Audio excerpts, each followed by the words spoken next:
The House at Pooh Corner by A A Milne. Chapter 5, in which Rabbit has a busy day and we learn what Christopher Robin does in the mornings. It was going to be one of Rabbit's busy days. As soon as he woke up he felt important, as if everything depended upon him. It was just the day for organising something, or for writing a notice signed Rabbit, or for seeing what everybody else thought about it. It was a perfect morning for hurrying round to Pooh and saying, "Very well then, I'll tell Piglet," and then going to Piglet and saying, "Pooh thinks, but perhaps I'd better see Owl first." It was a captainish sort of day, where everybody said, "Yes, Rabbit," and "No, Rabbit," and waited until he had told them. He came out of his house and sniffed the warm spring morning as he wondered what he would do. Kanga's house was nearest, and at Kanga's house was Roo, who said, "Yes, Rabbit," and "No, Rabbit," almost better than anybody else in the forest.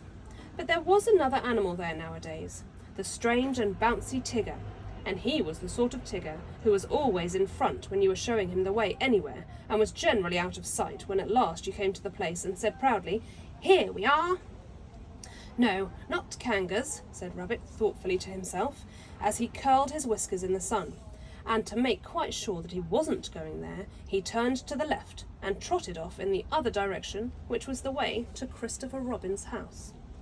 "After all," said Rabbit to himself, "Christopher Robin depends on me. He's fond of Pooh and Piglet and Eeyore, and so am I, but they haven't any brain, not to notice.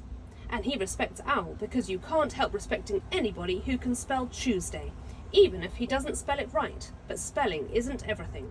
There are days when spelling Tuesday simply doesn't count, and Kanga is too busy looking after Roo, and Roo is too young, and Tigger is too bouncy to be of any help, so there's really nobody but me, when you come to look at it. I'll go and see if there's anything he wants doing, and then I'll do it for him. It's just the day for doing things." He trotted along happily, and by the by he crossed the stream and came to the place where his friends and relations lived. There seemed to be even more of them about than usual this morning, and having nodded to a hedgehog or two, with whom he was too busy to shake hands, and having said good morning," importantly to some of the others, and "Ah, there you are," kindly to the smaller ones, he waved a paw over his shoulder, and was gone, leaving such an air of excitement and I don't know what behind him, that several members of the Beetle family, including Henry Rush, made their way at once to the 100 Acre Wood and began climbing trees in the hope of getting to the top before it happened, whatever it was, so that they might see it properly. Rabbit hurried on by the edge of the 100 Acre Wood, feeling more important every minute, and soon he came to the tree where Christopher Robin lived. He knocked at the door and he called out once or twice, and then he walked back a little way and put his paw up to see the sun out, and called to the top of the tree. And then he turned all around and shouted, "Hello!" and "I say, it's Rabbit!" But nothing happened. Then he stopped and listened, and everything stopped and listened with him, and the forest was very lone and still and peaceful in the sunshine, until suddenly 100 miles above him a lark began to sing. "Bother!" said Rabbit. "He's gone out." He went back to the green front door just to make sure, and he was turning away, feeling that his morning had got all spoiled, when he saw a piece of paper on the ground, and there was a pin in it, as if it had fallen off the door. "Ha!" said Rabbit, feeling quite happy again. "Another notice." This is what it said: "Gone out, Baxon, busy Baxon. C.R." "Ha!" said Rabbit again. "I must tell the others." And he hurried off importantly. The nearest house was Owl's, and to Owl's house in the 100 Acre Wood he made his way. He came to Owl's door, and he knocked and he rang, and he rang and he knocked, and at last Owl's head came out and said, "Go away, I'm thinking. Oh, it's you," which was how he always began. "Owl," said Rabbit shortly, "you and I have brains, the others have fluff. If there is any thinking to be done in this forest, and when I say thinking, I mean thinking, you and I must do it." "Yes," said Owl, "I was." "Read that." Owl took Christopher Robin's notice from Rabbit and looked at it nervously. He could spell his own name, W-O-L, and he could spell Tuesday so that you knew it wasn't Wednesday, And he could write quite comfortably when you weren't looking over his shoulder and saying, "Well," all the time. And he could... "Well?" said Rabbit. "Yes," said Owl, looking wise and thoughtful. "I see what you mean. Undoubtedly." "Well?" "Exactly," said Owl. "Precisely."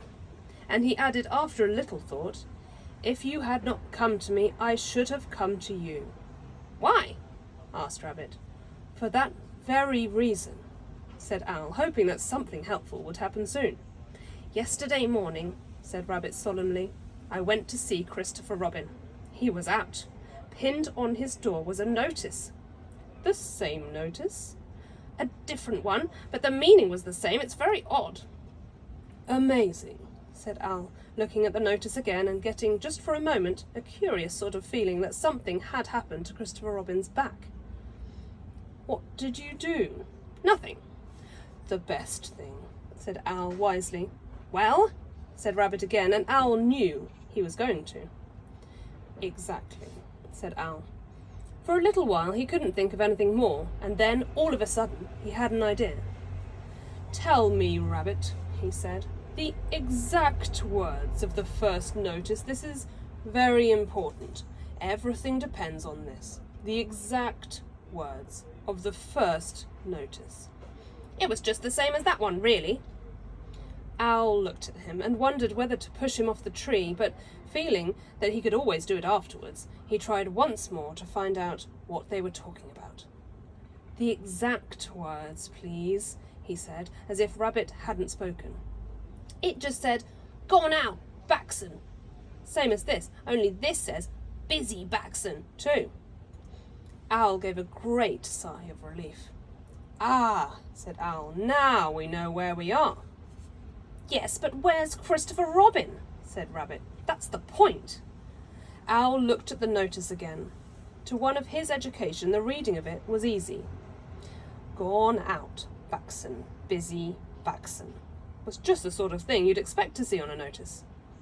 "It is quite clear what has happened, my dear Rabbit," he said. "Christopher Robin has gone out somewhere with Baxon. He and Baxon are busy together. Have you seen a Baxon anywhere about the forest lately?" "I don't know," said Rabbit. "That's what I came to ask you. What are they like?" "Well," said Owl, "the spotted or herbaceous Baxon is just at least," he said, "it's really more of a... Of course," he said, "it depends on the..." "Well," said Owl, "the fact is," he said, "I don't know what they're like," said Owl frankly. "Thank you," said Rabbit, and he hurried off to see Pooh. Before he'd gone very far he heard a noise, so he stopped and listened. This was the noise. Noise by Pooh. "Oh, the butterflies are flying, now the winter days are dying, and the primroses are trying to be seen. And the turtle doves are cooing, and the woods are up and doing, for the violets are bluing in the green. Oh, the honeybees are gumming on their little wings and humming that the summer which is coming will be fun. And the cows are almost cooing, and the turtle doves are mooing, which is why a Pooh is pooing in the sun.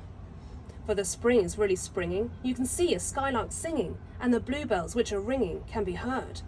And the cuckoo isn't cooing, but he's cucking and he's oohing, and a Pooh is simply poohing like a bird." "Hello, Pooh," said Rabbit. "Hello, Rabbit," said Pooh dreamily. "Did you make that song up?" "Well, I sort of made it up," said Pooh. "It isn't brain," he went on humbly, "because you know why, Rabbit, but it came to me sometimes. It comes to me." "Ah," said Rabbit, who never lets things come to him, but always went and fetched them. "Well, the point is, have you seen a spotted or herbaceous Baxon in the forest at all?" "No," said Pooh. "No," said Pooh. "I saw Tigger just now." "That's no good." "No," said Pooh. "I thought it wasn't." "Have you seen Piglet?" "Yes," said Pooh. "I suppose that isn't any good either?" he asked meekly. "Well, it depends if he saw anything." "He saw me," said Pooh. Rabbit sat down on the ground next to Pooh, and feeling much less important like that, stood up again. "What it all comes to is this," he said. "What does Christopher Robin do in the morning nowadays?" "What sort of thing?" "Well, can you tell me anything you've seen him do in the morning these last few days?" "Yes," said Pooh. "We had breakfast together yesterday by the pine trees.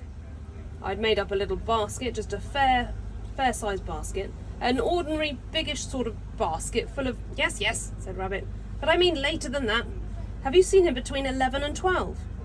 Well, said Pooh, at 11 o'clock, well, at 11 o'clock, you see, I generally get home about then, because I have 1 or 2 things to do. 11:15 then. Well, said Pooh, past. Yes, said Pooh, and past, or perhaps later, I might see him. And now that he did think of it, he began to remember that he hadn't seen Christopher Robin about so much lately. Not in the mornings, afternoons, yes, evenings, yes, before breakfast, yes, just after breakfast, yes, and then perhaps, see you again, Pooh, and off he'd go. That's just it, said Rabbit. Where? Perhaps he's looking for something. What? Asked Rabbit. That's just what I was going to say, said Pooh, and then he added, perhaps he's looking for a spotted or herbaceous baxen. Yes, said Pooh, one of those, in case it isn't. Rabbit looked at him severely. I don't think you're helping, he said. No, said Pooh. I do try, he added humbly.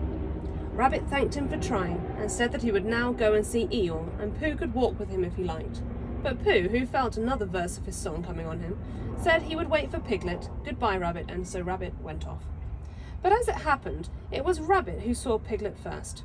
Piglet had got up early that morning to pick himself a bunch of violets, and when he had picked them and put them in a pot in the middle of his house, it suddenly came over him that nobody had ever picked Eeyore a bunch of violets, and the more he thought of this, the more he thought how sad it was to be an animal who had never had a bunch of violets picked for him. So he hurried out again, saying to himself, Eeyore violets! And then, violets, Eeyore, in case he forgot, because it's that sort of day. And he picked a large bunch and trotted along, smelling them and feeling very happy until he came to the place where Eeyore was. Oh, Eeyore, began Piglet in a little nervously, because Eeyore was busy. Eeyore put out a paw and waved him away. Tomorrow, said Eeyore, or the next day. Piglet came a little closer to see what it was. Eeyore had 3 sticks on the ground and was looking at them. 2 of the sticks were touching at one end, but not at the other, and the 3rd stick was laying across them. Piglet thought that perhaps it was a trap of some kind. Oh, Eeyore, he began again, Is that little Piglet? Said Eeyore, still looking hard at his sticks. Yes, Eeyore, and I... Do you know what this is? No? It's an A. Oh, said Piglet. Not O, A, said Eeyore. Can't you hear, or do you think you have more education than Christopher Robin? Yes, said Piglet. No, said Piglet very quickly, and he came closer still. Christopher Robin said it was an A, and an A it is, until somebody treads on it, Eeyore said sternly. Piglet jumped backwards hurriedly and smelled at his violets. Do you know what A means, little Piglet? No, Eeyore, I don't. It means learning, it means education, it means all of the things that you and Pooh haven't got. That's what A means. Oh, said Piglet again. I mean, does it? He explained quickly. I'm telling you. People come and go in this forest and they say, it's only Eeyore, so it doesn't count. They walk to and fro saying, ha ha, but do they know anything about A? They don't. It's just 3 sticks to them. But to the educated, mark this, little Piglet, to the educated, not meaning Poohs and Piglets, it's a great and glorious A. Not, he added, with just something that anybody can come and breathe on. Piglet stepped back nervously and looked round for help. Here's Rabbit, he said gladly. Hello, Rabbit. Rabbit came up importantly, nodded to Piglet and said, Ah, Eeyore, in the voice of one who could be saying goodbye in about 2 more minutes. There's just one thing I wanted to ask you, Eeyore. What happens to Christopher Robin in the mornings nowadays? What's this I'm looking at? Said Eeyore, still looking at it. 3 sticks, said Rabbit promptly. You see, said Eeyore to Piglet. He turned to Rabbit. I will now answer your question, he said solemnly. Thank you, said Rabbit. What does Christopher Robin do in the mornings? He learns. He becomes educated. He instigates. I think that's the word he mentioned. But I may be referring to something else. He instigates knowledge. In my small way, I also, if I have the word right, am doing what he does. That, for instance, is an A, said Rabbit, but not a very good one. Well, I must get back and tell the others. Eeyore looked at his sticks, and then he looked at Piglet. What did Rabbit say he was? He asked. An A, said Piglet. Did you tell him? No, Eeyore, I didn't. I expect he just knew. He knew? You mean this A thing is a rabbit? A rabbit knew it? Yes, Eeyore, he's clever, Rabbit is. Clever, said Eeyore scornfully, putting a foot heavily on his 3 sticks. Education, said Eeyore bitterly, jumping on his 6 sticks. What is learning? Asked Eeyore as he kicked his 12 sticks into the air. A thing Rabbit knows. Ha! I think, began Piglet nervously. Don't, said Eeyore. I think violets are rather nice, said Piglet, and he laid his bunch in front of Eeyore and scampered off. Next morning, the notice on Christopher Robin's door said, Gone out. Back soon. C.R. Which is why all the animals in the forest, except, of course, the spotted and herbaceous Baxen, now know what Christopher Robin does in the mornings.